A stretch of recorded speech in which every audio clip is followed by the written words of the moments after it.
All right, and just like that, welcome back to another chat. We are live again. My name is Javon Henry. I am your host for this weekly session. I know we are usually live on Monday, but duty called. We had a whole bunch of sessions on Monday. We had to go out and get a whole bunch of things. I picked up a beautiful new camera.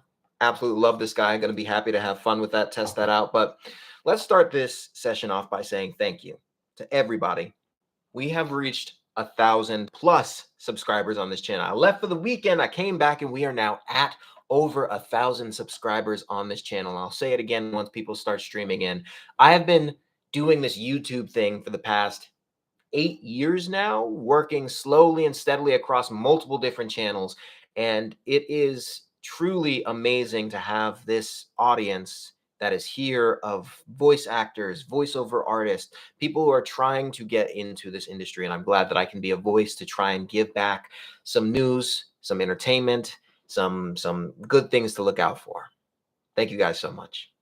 And that's what we're going to be talking about today. Today, we're going to be talking about the scams and bad practices to avoid as a voiceover artist. This industry is rife with scams. It's rife with bad practices, just things that you should be wary of and things that you should look out for. Things that I might have fallen into when I was first getting started that I hope that you don't fall into when you get started. So let's go ahead and jump in and start talking about it. We're going to be talking about the scams, bad deals in voiceover. Now, one of the things that I want to talk about is something that I actually have seen recently. This is, let me move this so that I can have both up. There we go. It is the difference between not work from home, work for hire, and actually owning your own business. Work for hire is essentially meaning that you are completely under the creative control of your employer. Work for hire means that any output that you create is owned exclusively by them for eternity in perpetuity across all mediums. So let's say I wanted to do a commercial project and someone reached out to me and they sent me a contract to sign. You need to be reading through all of your contracts. And this is one of the reasons why I always suggest you read through all of your contracts as a voiceover artist. If you get sent a work for hire contract, it does not matter if in your stipulations you state, oh, you can only use this for 1 year, you can only use it locally. If it is a work for hire contract that you signed, everything that you create is owned by your employer, no matter what. So they can pay you a pittance. They can give you $50 and use that voiceover for all eternity in any medium. They can use it for a Super Bowl ad. They can use it on the radio. They can use it literally anywhere. I always say be very wary when it comes to work for hire contracts that are being signed, because a work for hire contract means that you don't own and you have no rights to any of the creative things that you put out there and sign. And yes, some companies will try and sneak in a work for hire clause in their contracts. That's why you need to be reading through all of your contracts.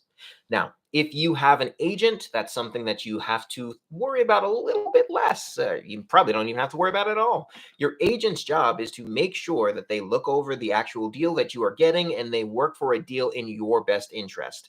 But if you're a freelancer like myself, if you are a free agent, you need to be looking through and reading through your contracts so that you do not get snuck in to a work for hire deal. Now, a buyout. A buyout is something that you see rather commonly in this industry. And a buyout is not the same thing as a work for hire. A buyout essentially just states that the client would like the option to use it forever in perpetuity. But typically, you don't have to say yes to a buyout. Now, the client might just up and leave, but it's something that they are formally requesting. It's not something that you have to do, and it's not something that is assumed. So let's say I am working with a client. That client says, hey, I love what you did. I know that we signed a project for this commercial can be done regionally for a year, and that cost me $800, right? I want the option to buy this out so that I can use it. It's essentially them buying out the contract. If you do this, you can charge exorbitant rates, because though it is something that is done in the industry, you have to understand what it means when you sign a buyout. One of the biggest things that I want you guys to understand and come away with is the idea of conflicts. We all know of the Allstate commercials with Flo. Flo actually was not the first actress who was going to get that role. It was actually supposed to go to somebody else, but she had a conflict. So they had to pick someone else. And that person lost out on the ability to be the Flo that we all know and love. Now, what exactly is a conflict? It's essentially stipulating that you have a current contract in place with a competitor or someone who's doing something in kind of the same market. So let's say I'm doing a car commercial for Ford. If I get approached by Volkswagen and they want me to do a commercial as well, and they want me to be exclusive for that year, if I'm already doing a Ford commercial and I'm exclusive to them, well, I now have a conflict. It would be morally incorrect for me to say, yes, I'll be able to do both of them because those are two competing companies. That is what a conflict is. And the issue with having a buyout is that you are perpetually in that conflict. Even if they're not running that ad at that moment in time, it is still a point where they can pull it out and then you will have that conflict. Now, of course, you can lie and say that you don't, but that's not building the best relationship. And if they find out that you do, you'll be in breach of contract, which can lead to some pretty bad things. So understand what a buyout entails. Typically, when it comes to something like non-broadcast work, a buyout doesn't matter. If it is a little project or little company with not too many competitors in the space, a buyout doesn't necessarily matter. If it's something that you are not even necessarily advertising the project or the product, so let's say I'm in a Ford commercial, I'm being the voiceover for one of the characters in a Ford commercial. That's not really a conflict. So if I'm just the person who's like, oh, yeah, maybe I'll go and see what they have on the lot. Oh, you bought a Ford? Wow. That's not necessarily a conflict. Now, understand that work for hire and a conflict or a buyout, two completely separate things. A buyout is something you might regularly see and it's up to you. Work for hire is something that it's still up to you, but it's something that you should be aware of. You'll have no rights to any of the creative stuff in perpetuity. They can use it whenever and wherever they want. Now, contracts. One of the most boring things for most of the people who I chat with when it comes to voiceover, when you are a free agent, is contracts. Nobody wants to be responsible for sending contracts to their clients, going back and forth, having to redline things, which we'll talk about redlining in a second, having to redline things and just going back and forth. It's generally just something that we creative people don't want to do. We don't want to have to worry or deal with the contracts. We just want to just start doing the creative stuff. But contracts are your best friend. Writers are your best friend. And all that you need to do is make a conflict or a contract one time. All you can do is go on Fiverr, go on Upwork, go to your local lawyer, find a lawyer who understands the entertainment industry, an entertainment lawyer, have them write up a contract that is a basic outline stipulating what your client is able to do with the voiceover and some specific terms. And then you can use that as a template for everything going forward. It's super simple. You don't have to always rewrite the book and rewrite a contract for every new client. Do it once and you'll be protected. And it's also protecting the client on the other end. Clients typically prefer to have a contract in place so that they understand what they're getting. You can understand what you're not going to be getting screwed out of, and everyone is just in a more safe position. So understand that you need to be sending contracts to your clients. And let's go and circle back to that whole redlining thing. What is redlining? I am working with an environmental company. Hell, I'm the chief marketing officer for an environmental company, and we have been negotiating contracts where redlining is a thing that we do. Redlining is essentially when you get a contract sent from a client or when you get a contract sent from someone, um, you read through it and anything that you see that is specifically egregious or that you'd like to renegotiate, you can redline. So you literally cross through it and then you can send over updated terms to have a negotiation back and forth. Now, this isn't necessarily the most necessary thing when it comes to you being just a freelancer if you're only doing voiceover. But understand, if you get a contract that is sent over and there's a work from home clause in it, you can redline that. Just cross that out, send it back, say, is this something that I would like to renegotiate this for the standard voiceover terms of 1 year, 2 years, 3 years. I would like to have this work from home, work for hire. Okay, sure. But I'm going to have to up the rate of this project since you're going to be able to use it in perpetuity across all mediums and digital landscapes forever. So this is going to be a $5,000 project versus a $500 project. Things of that nature. Understand that you have the ability to do that. That is something that is rather common, and it's something that is kind of expected in a lot of industries where you're getting contracts. Fight for your right. If you had an agent, they'd be fighting for your right. People expect this and they understand it. So just make sure that you are not being pushed around. You are a business owner, even though you're a freelancer and you love voiceover. I love voice acting and I'd rather just be doing that. But you got to protect yourself out there so that people don't take advantage of you. All right, let's go from the outright work for hire and owning your business to talking about the general waste of money in this industry. There's a lot of waste of money in this industry. There's a lot of wastes in this industry. A couple of them being seminars that are guaranteeing you work. Now, this one is a little bit controversial. There are a lot of seminars that say, hey, if you take this class with me, I can guarantee you that you will be getting work within 60 days, 90 days, 130 days, whatever the terms that they decide to throw out there. No one can guarantee that you are getting work. And even if they do, like let's say it's a casting director who's running this project. You don't know what that work is going to be. That work can be an indie project who has no budget and this and that, but you paid like $1,000 to take this class for work that didn't turn out to be in your favor. That's number one. But number two, and most importantly, no one can guarantee you work. No one at all is going to be able to say, I can make sure that you get a job at the end of this. So if that is one of the things that they are saying, people are saying that they are guaranteeing you at a class, run far away because that's something that is physically impossible. When it comes to anything creative, whether you are a painter, whether you're a musician, whether you are a voiceover artist, at the end of the day, you get work based on your talent, your skills, what you're able to provide, and your temperament. If you're really cool, really chill, really laid back, you have contracts in place, you're professional, you're going to be getting work. It's not just a matter of having a referral. That can get you in the door, but you might never be getting a call back if you don't have that foundation in place. Now, classes stipulating that their taught method is the only method to get work. I have seen this time and time again. Arguments that, hey, Stanislavski's method is the method. Arguments saying that the method is the method. Arguments saying that Meisner method is the method to get work, to land jobs. All of that is BS. And let me tell you why. There are 10 different types of cameras in this world. I don't know why I said 10. There are hundreds of different types of cameras in this world. You can get a micro four thirds, a 1-inch sensor. You can get a medium format. You can get a full frame sensor. All of this to say that you can take pictures with all of them and they will look great with all of them, but they will have slightly different results, all of them. They're just tools to get to the end result of taking a picture. All of the methods and all of the classes that you will learn are just tools to be able to bring out different aspects of your acting, your personality, and the character.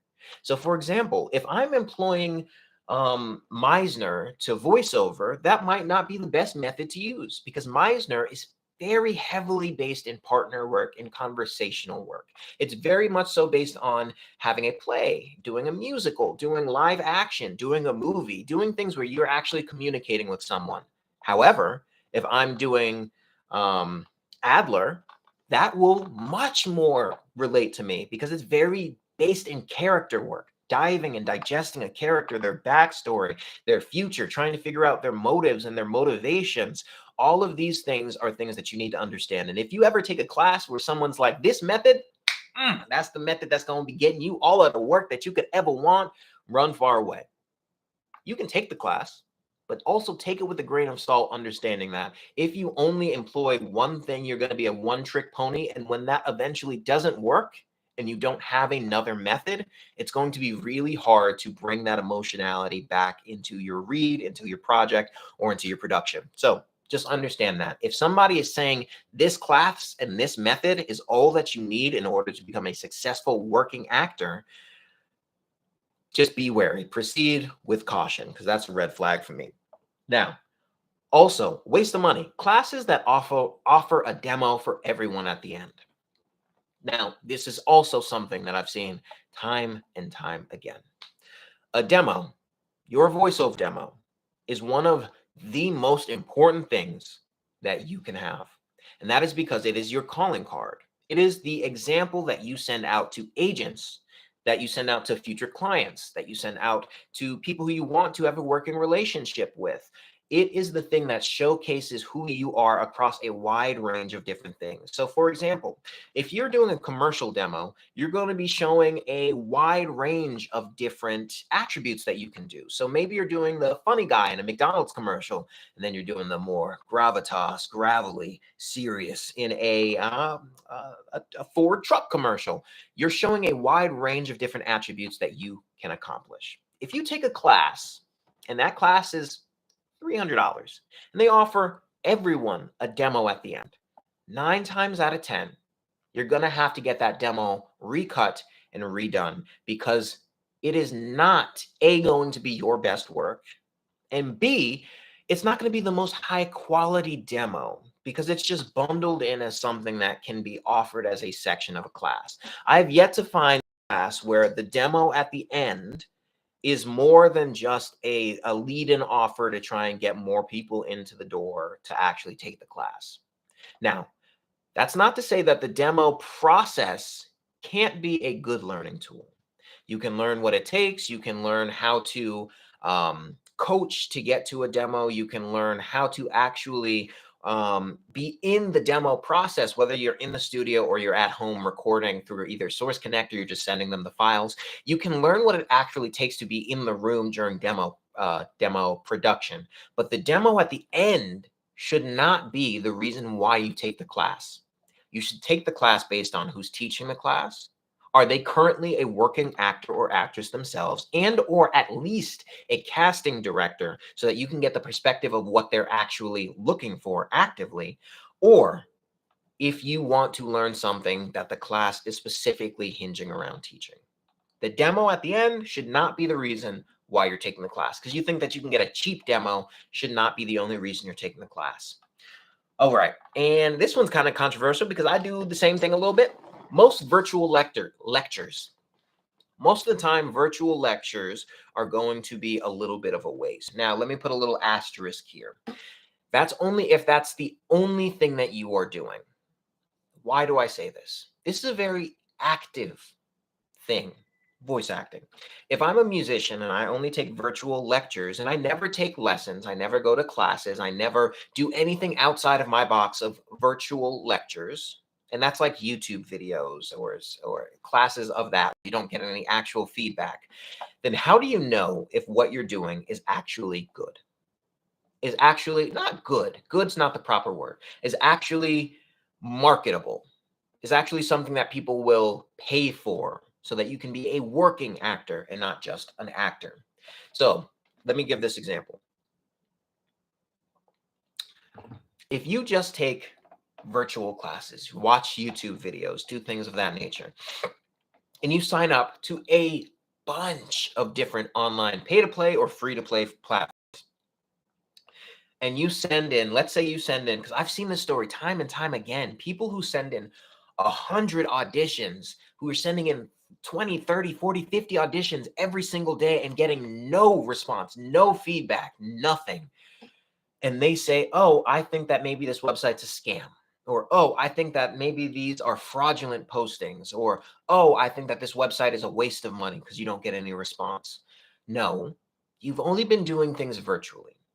Maybe you don't know what the style of the read needs to be. Maybe there's an issue with your audio that you think sounds good, but in the market, that's not something that's necessary. Maybe you're approaching everything from a standpoint of someone on the radio. Hello, my name is Javon and I'm reading for this ad.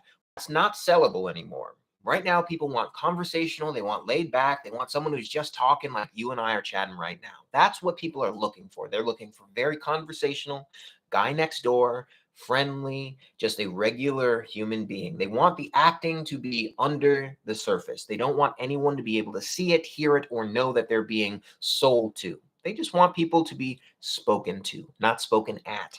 You don't know any of that if you're just doing virtual classes, not virtual classes, if you're just watching YouTube videos.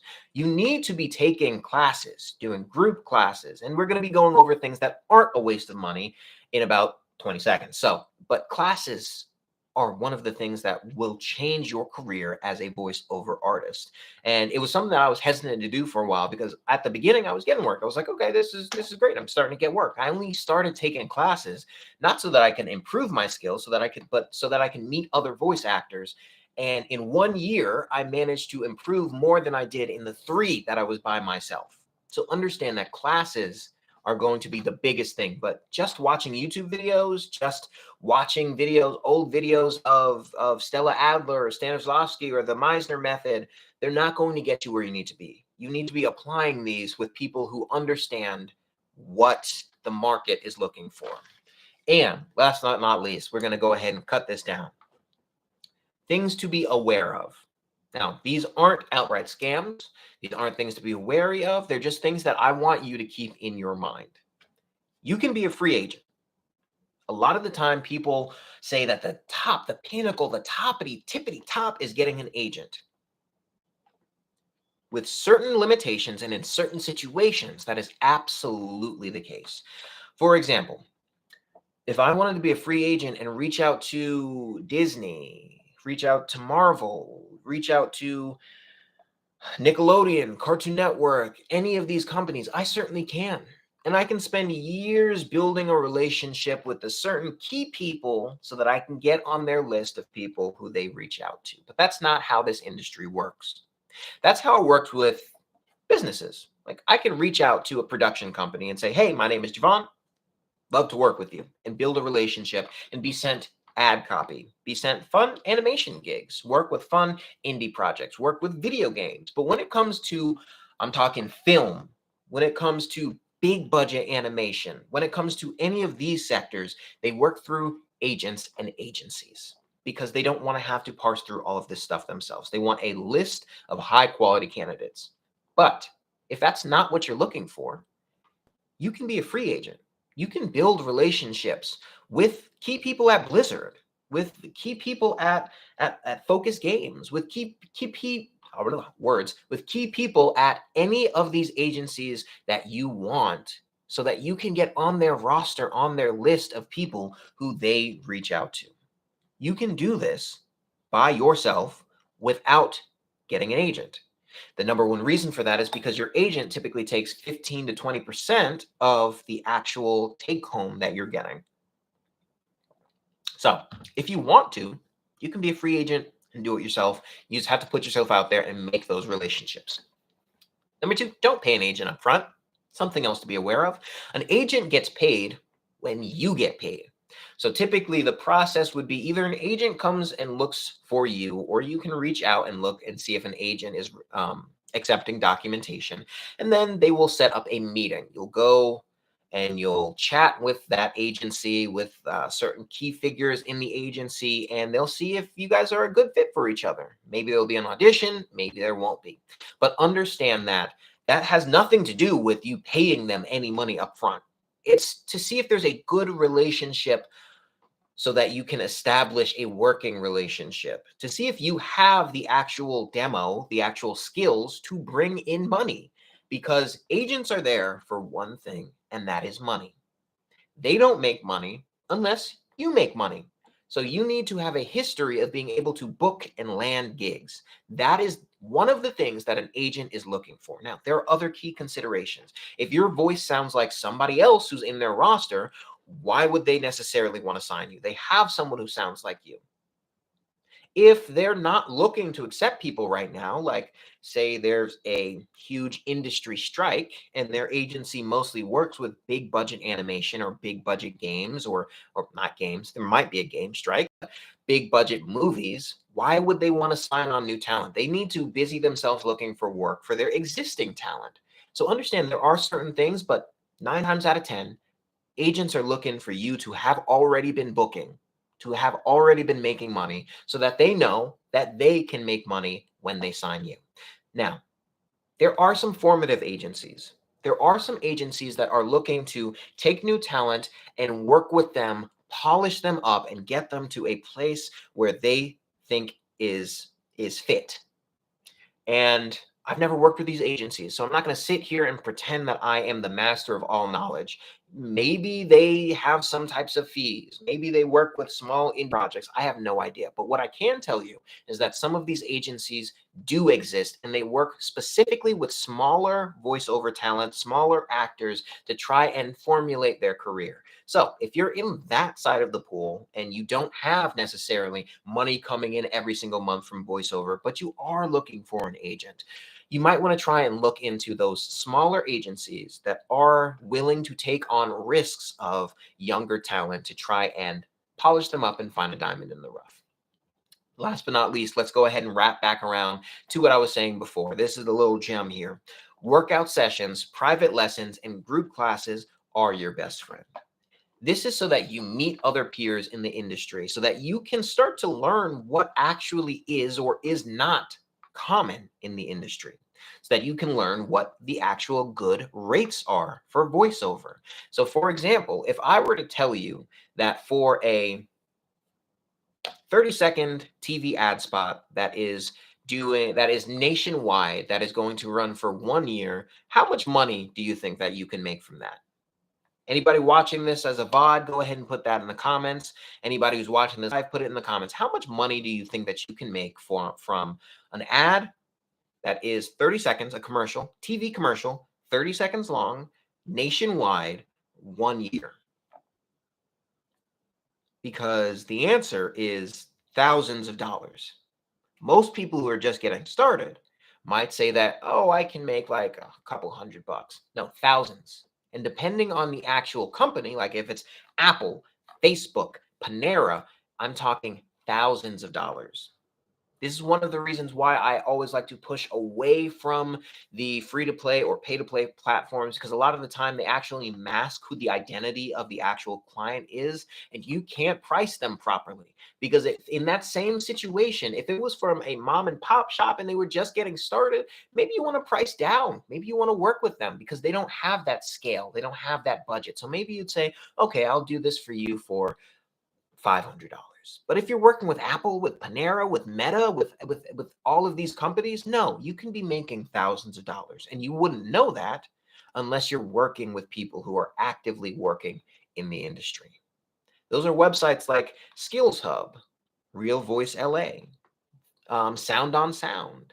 All of these websites have great classes and offer you workout sessions, private lessons, and group classes so that you can start to flex your muscle, see what's actually marketable, and see where you're going to actually be able to formulate your voiceover career. And that's the thing that made my career soar in 1 year more than it did in the 3. But that's all I got for you today. Thank you so much for tuning in as we talk about the scams in the voiceover realm, the waste of money, and just things that you should generally be aware of. These are the things that are going to make the biggest difference when it comes to your time as a voiceover artist. So thank you for tuning in. Stay creative, and I'll catch you guys next week.